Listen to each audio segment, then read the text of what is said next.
देखिए, expert degree को cetacide करने के लिए हमने जो आपको रेमेडीज़ बताई थी, उसमें एक रेमेडी हमने रिव्यू की भी बताई थी, राइट। तो क्यों ना रिव्यू पर बात कर ली जाए। ऑर्डर 47 सेक्शन 114 धारा 114 को देखिए और आदेश 47 को देखिए, तो आपको रिव्यू समझ में आ जाएगा। सेक्शन 114 क्या कहता है? जब आप 114 को पढ़ेंगे तो आपको समझ में आएगा कि रिव्यू का क्या मतलब है, रफली आपको समझ में आ जाएगा, लेकिन प्रोसीजर आपको नहीं आएगा समझ। ऑर्डर 47 को पढ़ेंगे आप तो कंप्लीट पिक्चर रिव्यू की आपको समझ में आ जाएगी। सेक्शन 114 क्या कहता है? देखिए, पहले रिव्यू की भूमिका समझ लीजिए, फिर इनको पढ़ लेना आप। रिव्यू है क्या? आपने एक मुकदमा किया तो अदालत क्या करेगी? मुकदमे को तय कर देगी। बीच में कोई एप्लीकेशन लगी तो कोई आदेश पारित कर देगी। तो court can pass decree and court can pass orders, right. अब किसी ऑर्डर से या किसी जजमेंट से, डिक्री से, तो डिक्री क्या है? Formal expression of an adjudication, formal expression of judgement. इसी तरह से ऑर्डर क्या है? ऑर्डर भी फॉर्मल एक्सप्रेशन ऑफ जजमेंट है। ये बात अलग है। डिक्री और ऑर्डर में और क्या क्या भिन्नताएं हैं, what are the differences between decree and order, उसकी बात अपन बाद में करेंगे। लेकिन क्या समानता है, क्या सिमिलरिटी है? Decree is formal expression of judgment. In the same way, order is also a formal expression of judgment, adjudication. तो कोई अदालत कोई डिक्री पारित करती है या आदेश पारित करती है और उससे आप दुखी हैं, एग्रीव्ड है आप, तो आप क्या करेंगे? आपके पास दो चीज़ है, you may go in appeal और you may come in review petition.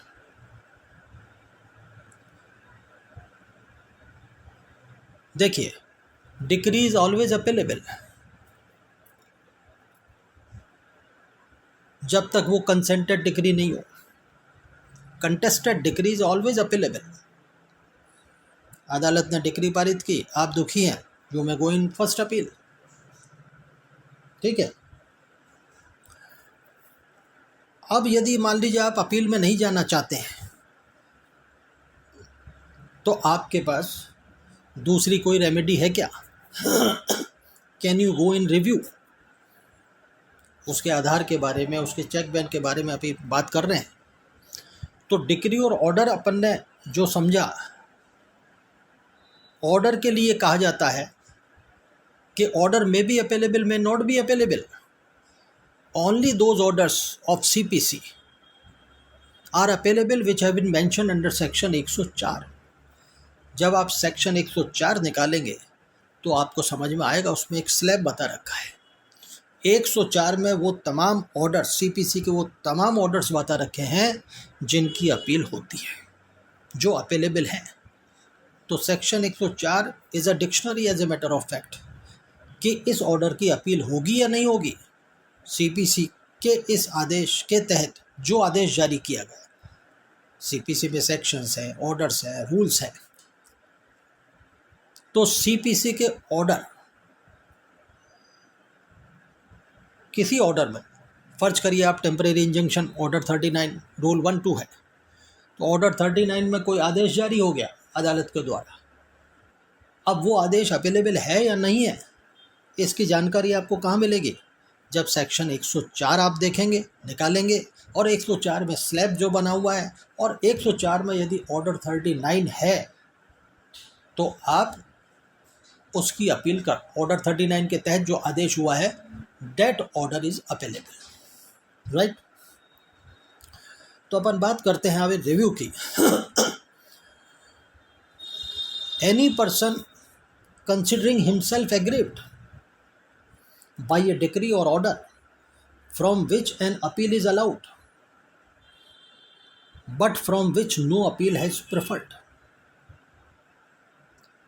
देखिए, एक डिक्री हो गई या आदेश जारी हो गया अदालत के द्वारा, आपने देखा कि ये जो डिक्री है ये अपीलेबल है, आपने देखा ये जो आदेश जारी किया गया है अदालत के द्वारा ये अपीलेबल है, और आप उस आदेश और डिक्री से एग्रीव्ड हैं, दुखी हैं, आप क्या करेंगे? सीधा रास्ता ही आप अपील में चले जाएं। और यदि अपील में आप अपील जाना प्रेफर नहीं करते, if you do not go in appeal, तो you may come in review petition, you may file review petition against that order और डिक्री। फिर समझिए कि यदि ऑर्डर या कोई डिक्री जो अदालत के द्वारा पारित की गई है, यदि वो अपीलेबल है but you do not prefer to go in appeal, आप अपील में नहीं गए, then and there you may come in review. ये बात समझ में आ गई आप?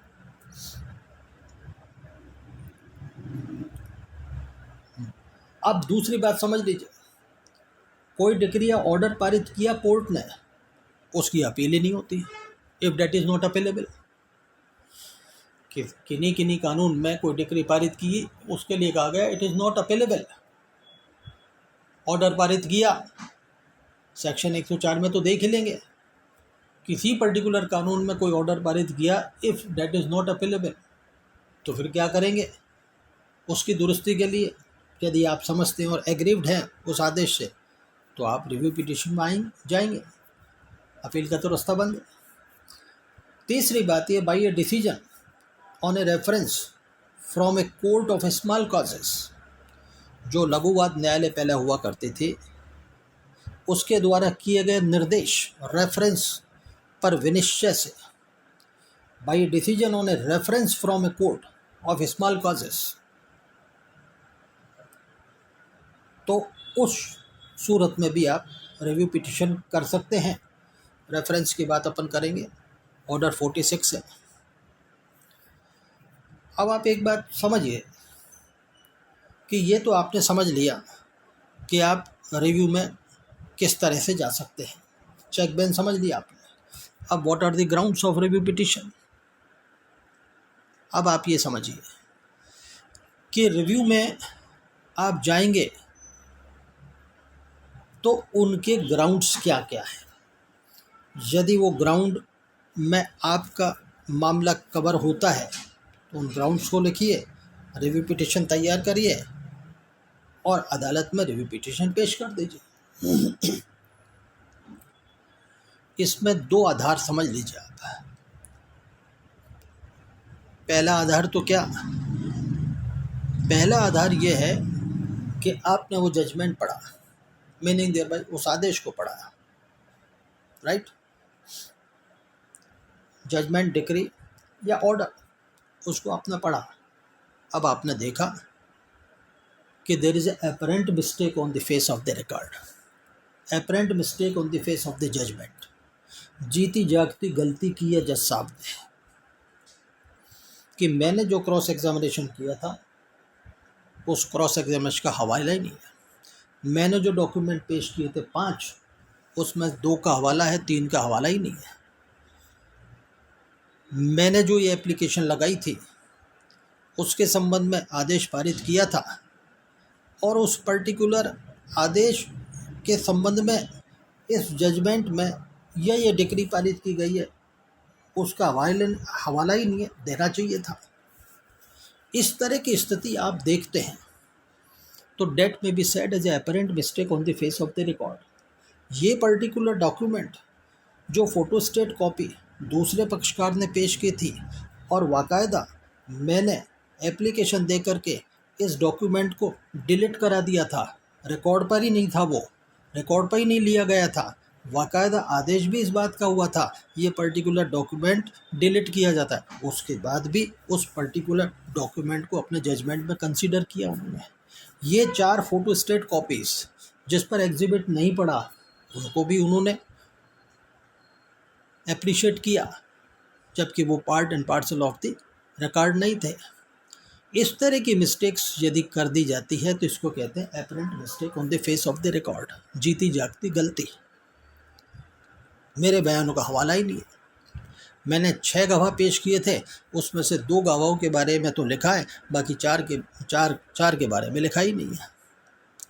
तो apparent mistake on the face of the record का मतलब क्या है कि जिसमें ज़्यादा आर्ग्यू नहीं करना पड़े, उसको देखते ही समझ में आ जाए कि yes I have committed mistake. जैसे फ़र्ज करिए मैंने पूछा 7 और 3 कितने होते हैं, तो आपने कहा 7 और 3 13 होते हैं। मैंने इतना सा कहा 7 और 3 13 होते हैं, आपने खटाक से आपकी आंखें खुली, आपने कानों पे हाथ रखा, आई एम सॉरी 7 और 3 10 होते हैं। तो apparent mistake on the face of the record पे बताने के लिए बहुत ज़्यादा बहस की ज़रूरत नहीं, केवल ये बता दीजिए कि दीज आर दी, ये इस तरह से आपने जजमेंट लिखा, इस तरह से आदेश पारित किया, इसमें ये इतनी इतनी बोलती गलतियाँ हैं, दिखती हुई गलतियाँ हैं, स्पष्ट गलतियाँ हैं। तो you can go in review petition, you can take this ground in your review petition that apparent mistake has been committed. दूसरा ग्राउंड क्या कि आपने एक दावा किया, चला, अल्टीमेटली कोई आदेश, कोई डिक्री बनी, कोई खारिज हुआ, जो भी कुछ, आप एग्रीव्ड हैं उससे। During the pendency of the suit आप एक पर्टिकुलर डॉक्यूमेंट को पेश नहीं कर पाए, आप पर्टिकुलर एविडेंस पेश नहीं कर पाए, आप एक मटेरियल जो पेश होना चाहिए था उसको पेश नहीं कर पाए। After due diligence, after your all intelligence, आपने देखा, भाला, समझा, जगह जगह उस डॉक्यूमेंट को देखा, सर्च किया, लेकिन आपके हाथ नहीं लगा और आपके खिलाफ हो गया मुकदमा। अब आप क्या करें? आप कोशिश कर रहे थे, प्रयास कर रहे थे अपील में जाने का, 30 दिन का समय था, लेकिन उस जजमेंट डिक्री के बाद ही 10 दिन बाद 10वें दिन आपको डॉक्यूमेंट मिल गया। आपने कहा कि ये पर्टिकुलर डॉक्यूमेंट जो रेलिवेंट था, मैं जिसको जगह जगह ढूंढ रहा था, मेरे हाथ में नहीं था, मेरे पावर पोजीशन में नहीं था, मैं पेश नहीं कर सका। यदि मैं इस डॉक्यूमेंट को पेश कर देता तो मेरे खिलाफ ये जजमेंट नहीं हो सकता था। आप समझिए, जैसे एक मंदिर का मामला है, 100 साल पहले आपके या पार्टी के 150 साल पहले ग्रेट ग्रैंडफादर ने, और उससे भी ऊपर, उन्होंने बनाया पुश्तनी, प्राइवेट टेम्पल है। उसके बाद उनकी डेथ हो गई, वो प्राइवेट टेम्पल उनके लड़के के हाथ आया, पुत्र के हाथ आया, उसके बाद उनके पुत्र के हाथ आया, उसके बाद फिर आया, और सरकार ने उस टेम्पल के लिए कहा कि नहीं, this is not a private temple, it is a state temple, it is a state temple. ऐसी सूरत में आपने एक दावा किया और उसको ले लिया उसने, और ये कह दिया कि ये आज से जो है पब्लिक टेम्पल है या ये स्टेट टेम्पल है और ये प्राइवेट टेम्पल नहीं है। इस तरह की स्थिति हो गई, आपने दावा किया। अब वो वंशावली या उसकी हिस्ट्री आपके हाथ नहीं लगी। किसकी? उस मंदिर की हिस्ट्री किताब, ये आपके ग्रेट ग्रैंडफादर ने बनवाया था, फिर इस तरह से चला, फिर इस तरह से चला और फिर अल्टीमेटली जो है आपके हाथ नहीं आया। उससे पहले जो है ये गवर्नमेंट ने कह दिया कि दिस इज, तो वो पर्टिकुलर डॉक्यूमेंट बहुत रेलिवेंट था। यदि वो पेश कर देते तो शायद आपके खिलाफ मुकदमा नहीं होता। खैर, मुकदमा चलते चलते आपके खिलाफ हो गया और इशू ये बना कि आप ये बताइए तो सही, ये प्राइवेट टेम्पल कैसे है। आप कहते कहते हैं ग्रेट ग्रैंडफादर का उस वो फिर ऐसा ऐसा, लेकिन what about the evidence, what about the document? आप पेश नहीं कर सके।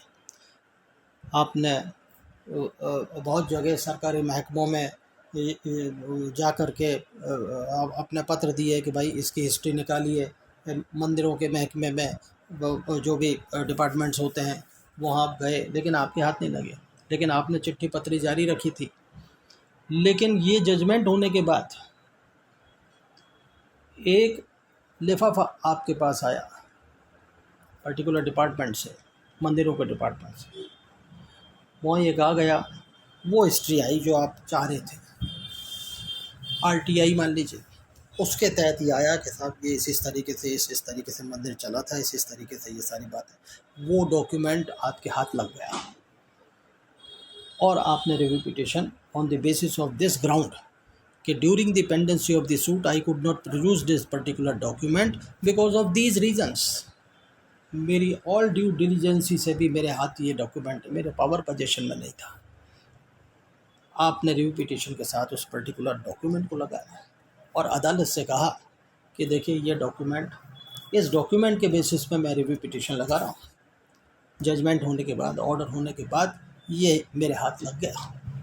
अब अदालत में रिव्यू पिटिशन लगाई, रिव्यू पिटिशन के नोटिस दूसरे पक्षकार को जाएंगे ही जाएंगे, बहस होती है। तो आपने क्या ग्राउंड लिया कि new evidence, new material after judgement, right? discovery of new and important matter, relevant matter or evidence which after the exercise of due diligence was not within his knowledge or could not be produced by him at the time when the decree was passed or order was made, right? अब आपने review petition और उसको document को लगा करके अदालत में ये कहा कि इसको आप रिव्यू करिए अपने जजमेंट को, पहले वाले जजमेंट। अदालत ने देखा और अदालत ने जो पहले वाला जजमेंट जो दिया था, जो ऑर्डर पारित किया था, वो इसी बेस पर आपके खिलाफ कर दिया था कि आप कहते हैं लेकिन आपने डॉक्यूमेंट कोई ऐसा पेश नहीं किया जिससे ये साबित हो ये प्राइवेट टेम्पल है। और इस तरीके से वंशावली के तहत इस तरीके से आपके हाथ में ये प्राइवेट टेम्पल आना चाहिए। तो अदालत ने देखा कि रिव्यू पिटिशन ग्राउंड है, सुना, जो भी आदेश हुआ, रिव्यू पिटिशन आपकी एक्सेप्ट हो गई। तो these are the two important grounds जिस बेसिस पे, जिस आधार पर आप रिव्यू पिटिशन फाइल कर सकते हैं। What are the grounds of review petition? First, apparent mistake on the face of the record judgement, and second, new evidence after passing the judgement. और इससे मिलता जुलता मान लीजिए कोई ग्राउंड हो, वो भी आप रिव्यू पिटिशन का ग्राउंड बना सकते हैं। तो यदि ये चीज़ आपने समझ ली कि what are the check bench and what are the grounds of review petition, तो मैं समझता हूँ कि आपने ऑर्डर 47 समझ लिया। अब आप समझिए, a party who is not appealing from a decree, एक पक्षकार जिसके खिलाफ डिक्री हुई वो अपील में नहीं गया और ऑर्डर में apply for a review of judgement notwithstanding the pendency of any appeal by some other party except where the ground of such appeal is common to the applicant and the appellant, और when being respondent he can present to the appellate court the case on which he applies for the review। देखिए, आप दुखी हैं एक decree से, दूसरा भी किसी कोई और जो विरोधी पार्टी है वो अपील में चली गई, उसको भी कुछ दुरुस्ती जजमेंट में करानी थी, राइट? अब उसने अपील कर दी। अब आपके पास वो अपील के समन्स आए और आप अपील में अपीयर हो गए, तो you can take that ground which you are going to take in your review petition.